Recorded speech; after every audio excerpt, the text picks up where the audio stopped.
I feel. The more you know, the more you don't know, man. That's how it is for real, yo. Yeah. This shit is fucking crazy, and I'm learning this shit from kids now. That's what's even crazier. Because I'm teaching Job Corps students at Woodland.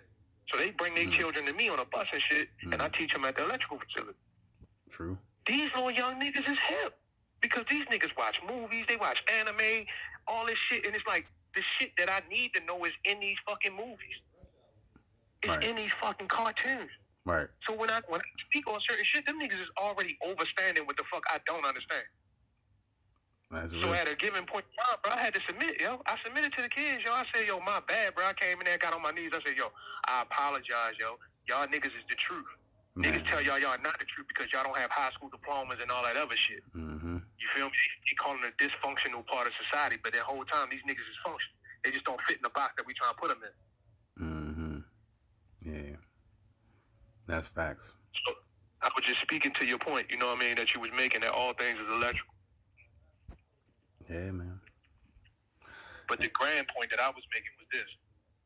What I realize is that nobody ever teaches is that the Bible in and of itself, there's no part of that Bible that is not fucking subjective. Mm-hmm. There's no definitions in the whole entire book.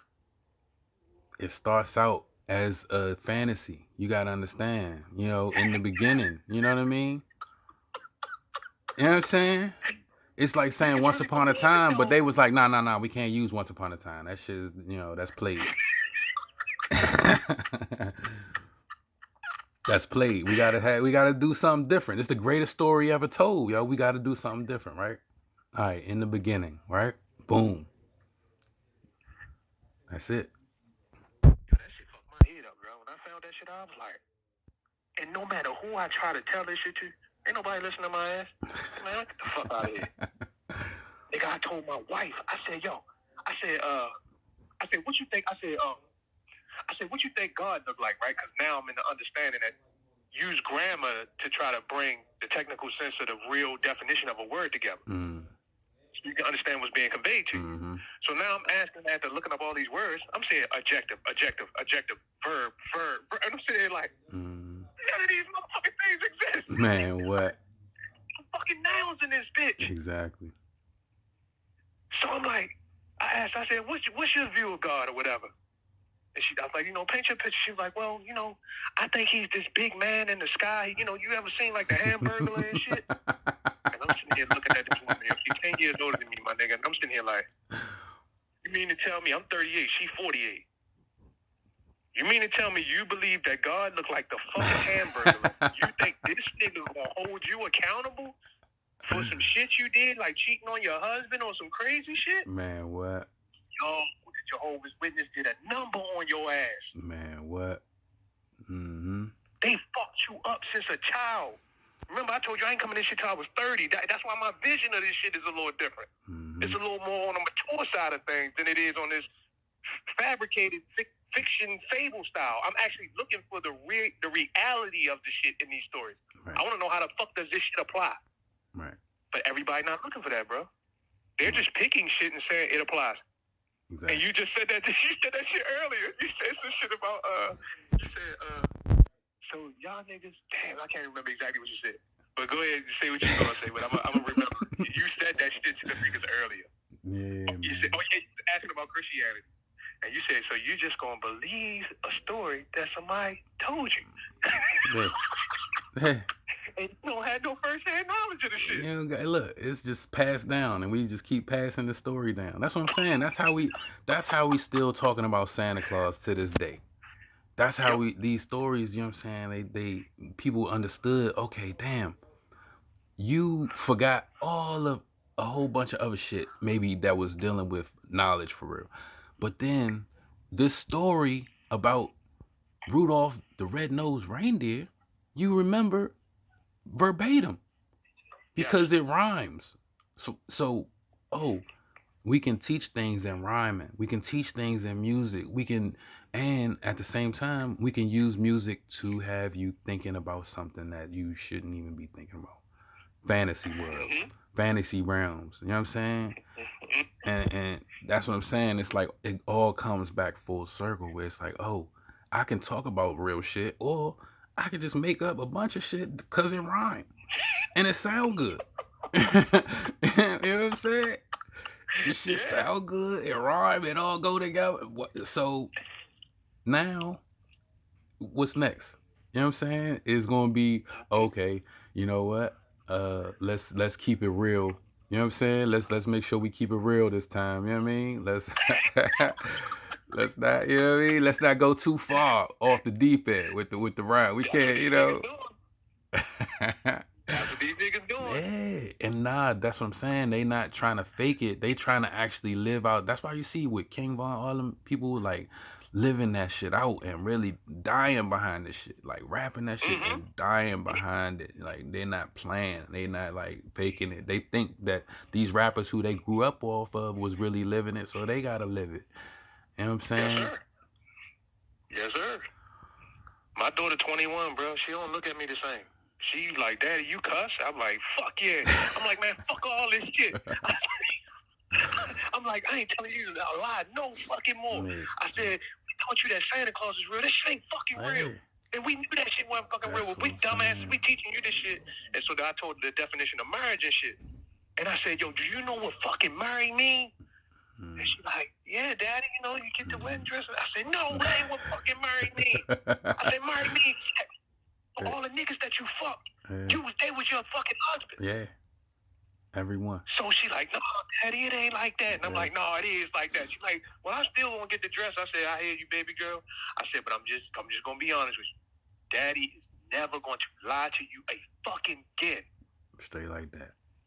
We fucked up, bro. We fucking lied to your ass to give you this sense of prosperity that don't even fucking exist. And now you going out and trying to play out this fucking story and you wondering why you can't be successful.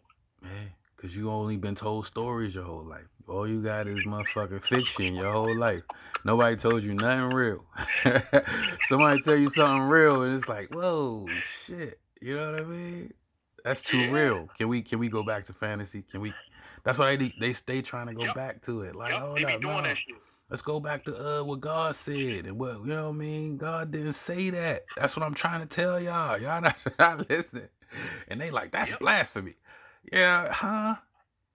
So it's like once you realize, okay, I gotta try and bring it down. I gotta understand, okay, if we gonna start on the premise of God being real, you get what I'm saying? We gotta understand that there's things in the world such as evil, right? Everybody has to agree that there's something. If you're gonna have good, you gotta have bad, right? In order for it to exist, right? Because it has to have something to relate it to. So if we going, so if we gonna say God and the devil, right, or evil and good, or whatever, how you want to personify it, then we would have to say that if God is all powerful, almighty, then he is allowing evil to exist. And people, that's what I'm saying. It's like once you start, it's like, all right, I got it. I can't, and you can't mess with their God or they'll feel some type of way. You know what I'm saying? Yeah, I felt like a wonderful father a couple weeks ago, bro. My daughter came, she hit me up and she said, Daddy, I'm starting to understand what you mean. There is no bad. I said, thank you. It's a social construct. It's relative to whatever you think is good may not be something I think is bad or I think is good. You know what I'm saying? I might think that shit bad. You know what I mean? Right. Right. So how I help to cognize this shit, right? And I use this as a method to get through the understanding of things because so many people want to use good, bad, right and wrong, negative and positive when I keep trying to tell people that's man-made constructs. The shit don't fucking exist. There's no such thing as negative. There's no such thing as positive. There's no such thing as right, and there's no such thing as wrong. There's no such thing as good, and there's no such thing as evil, and there's no such thing as bad. There's no fucking such thing. I said you can't fucking physically touch it. So it don't fucking exist. So they still don't understand it, but what I told my daughter was this. Focus on the things that work and the things that don't work. And if you want to I don't know what you call it, metaphorically be able to explain it. Just don't use those words. Use the words correct or incorrect. Mm-hmm. Use the word it either works or it doesn't work. And that'll help you navigate this like a far easier to help understand that somebody may call you a thought because you're not a married woman. But guess what? Here's the question. Why did you fuck that nigga? It's because I wanted to feel good. All right, did your job get accomplished? Yes. All right, boom. Why we tripping? Right. And see, that's the thing. They don't want to define it as being a thought. They don't want to say, "Oh, thought is in." They don't want it to say, "Oh, you know what? It's fine to be promiscuous," because then that takes a level of looking at the world and being objective versus being, "Oh, you know what? I don't see it." You know what I mean? I don't see it, so it ain't happening. And it is happening. It's going to stay happening. Like people realize the robots is taking over. The robots is coming. Automation is coming. Everybody understands that, but it's like, oh, I don't look at it, so it's not happening. You know what I'm saying? Well, in a sense, I'm in agreement with promiscuity. I'm in agreement with that shit, right? Because promiscuity lends itself to reality more than it lends itself to the fairy tale that, a person can be, let's use the word faithful to a particular ideology or sensibility.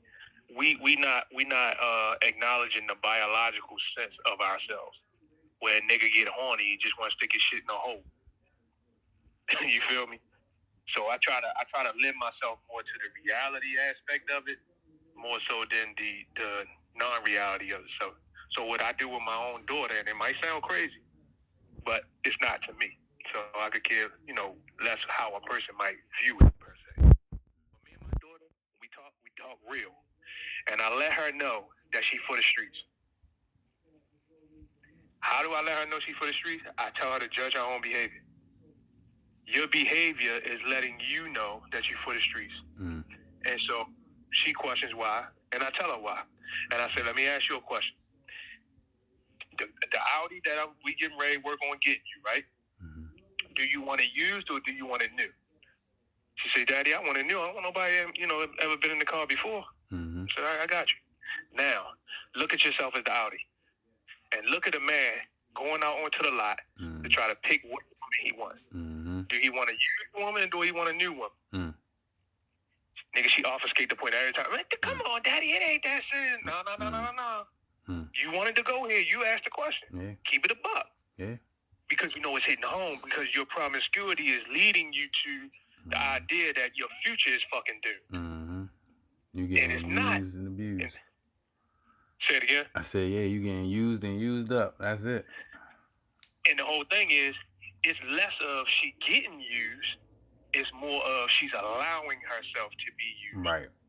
Right. And I always make sure that she know that. Don't ever say your homegirls let a nigga beating on a girl. No, most females are letting a nigga beat on them. You have a choice, like you were saying in the stream. You always have a choice. But they try to act like you didn't just for the sake of arguing. But we always have a choice. Yeah, that's what I'm saying. God is the cop-out. It's like, oh, nah, God, yes. God made them. No, you got your free will. You got your free will. Everybody got it. You free to do whatever you want. You know what I'm saying? Yes. It's not, ain't nobody holding strings over top of anybody. You know what I mean? If they are, we can't see them, so they can't exist. So it's like if you want to say, you hear God speaking to you, right? And I don't hear it. I can't say that you hear that. You get what I'm saying? If I be making a joke, I'll be like, if God spoke to everybody at the same time, right? It's still gonna be somebody who be like, nah, I thought he said this. Nah, he said that. You know what I mean? Nah, I swear, I heard it. He was in my head too. I heard it. He said, yeah, ooh. You know what I'm saying? Yeah, facts. So that's why, like I said, I'm open to the promiscuity aspect of life because you got to make a decision for yourself based on your free will. Daddy can't live for you. I'm only here to help you through this motherfucker. I ain't here to live your life for you. So most men in our society don't think like that. They trying to protect the women, protect the wives, protect. Nah. I want to give my daughter a sense of self-awareness to help understand that you, when daddy is not around, and you, even when daddy is around, you got to make your own choices. And your outcomes is going to come from your ability to be responsible for yourself and your choices. That's real. So we're not going to play the blame game that my boyfriend cheated on me. Ain't too many niggas buying that brand new Audi and taking a bat to that bitch. Nah, they not doing that. Ain't no way. Ain't no nigga getting no brand new glass house and taking a big ass boulder and breaking the windows. Nah. Ain't no way. So why would we lend ourselves to the idea that a nigga is going to take what he really is fond of, which is you, and go and fuck your life up, when the whole time he getting with you to benefit him? Mm-hmm. So we going to keep lending ourselves to this. We going to keep constantly having these outcomes. So the key thing is responsibility. Can you respond to the fact that you are being seen in the eyes of this person as a fucking thought? And if you don't know what a thought is, that means you need to familiarize yourself with that, so that if you want this person to see you a certain way, in his mind, in a more useful manner outside of just fucking, you got to get with that man and see how can you be of some use to him and understand how he identifies things in this world. Because some things you can be and some things you can't be. But it requires intimacy. You got to spend time with this person. And some of this time got to be spent in the honor of either resisting your sexual desires or even engaging in them. Because I'm telling you not to ignore your biological sense, but just be mindful of, if you fuck this nigga on the first day, can he handle that shit? Mm-hmm. Because he might think what we was taught to grow up when we grew up. Mm-hmm. If you fuck a girl on the first day, you can't marry her. Mm-hmm. That's what they say. Mm-hmm. That might be his ideology. Right. So you already know from the gate, you fucked again. Mm-hmm. So my whole purpose for saying all this is just trying to engage responsibility in these concepts and understand that no matter how we look at, we need to change the black community or change this, that, and the third. What I found is the reason why this job picked me, right? They had their own ulterior motive, right? But I had to fulfill some requirements in order to get this job. Mm-hmm. I had to have a license. I had to have the teaching certificate and all that, and I just so happened to have it. Mm-hmm. So that's the fulfillment requirements. But the main reason why they really hired me is because I was black. Mm. It was some white people that was, teaching before me, and, they transitioned out while I transitioned in. Mm. But the reality of the circumstances is this. I was capable of doing the fucking work. Mm-hmm. You ain't gonna hire an electrician to do a plumber's job. It don't make sense. That's facts. And then complain about his competency. That's the part that don't make sense. Mm-hmm. Right. If you get to the point that you complaining. So I try to make sure that, we in a knowledge of do the requisite knowledge in order to get the expected outcomes. If they expect us to build these motherfucking buildings, so what the fuck do? They do the requisite knowledge. They employ motherfucking architects. They employ, fucking heads of the plumbing companies to let niggas know your engineers need to engineer this way for designing, build structures and shit like that. And they get their expectations every fucking time. How the fuck are we not able to get what we desire to have? It makes no fucking sense.